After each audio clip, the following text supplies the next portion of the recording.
Very nice movie, good movie. Mammootty എന്ന actor വാക്കുകളില്ല, പൊളി. മമ്മൂട്ടിയുടെ ആക്ടിങ് തന്നെയാണ് വളരെയധികം ഇഷ്ടപ്പെട്ടു. സൂപ്പർ തിയേറ്റർ എക്സ്പീരിയൻസ് കൊള്ളായിരുന്നു. കൊള്ളാം. നല്ല സിനിമ. മമ്മൂട്ടി സാർ അടിപൊളിയായിട്ട് അഭിനയിച്ചിട്ടുണ്ട്. കൊള്ളാം, നല്ല സിനിമയായിരുന്നു.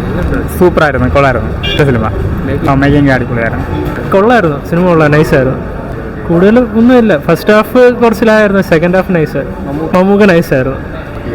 നൈസായിരുന്നു, വ്യത്യസ്തമായ അനുഭവമായിരുന്നു. സിനിമ സൂപ്പറായിരുന്നു, അടിപൊളി സിനിമയായിരുന്നു.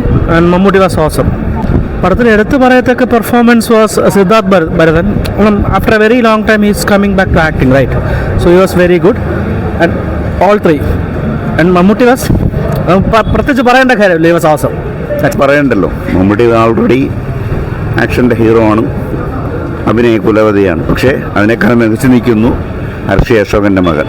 നല്ല നല്ല പടമാണ്. പ്രത്യേകിച്ച് ആ ബ്ലാക്ക് ആൻഡ് വൈറ്റ് നമുക്ക് ആ ഒരു ഫീലിംഗ് തരുന്നുണ്ട്, ആ പഴയ കാലത്തെ ഫീലിംഗ്. ചിലർക്കത് ഈ അടിപിടി എന്നുള്ള രീതിയിലൊക്കെ ഒന്ന് കാണണമെന്നുള്ള രീതിയിൽ ചിലരും വരുന്നുണ്ട്. അങ്ങനെ പറ്റുന്നില്ല, അതുകൊണ്ടുള്ളതായിരിക്കാം.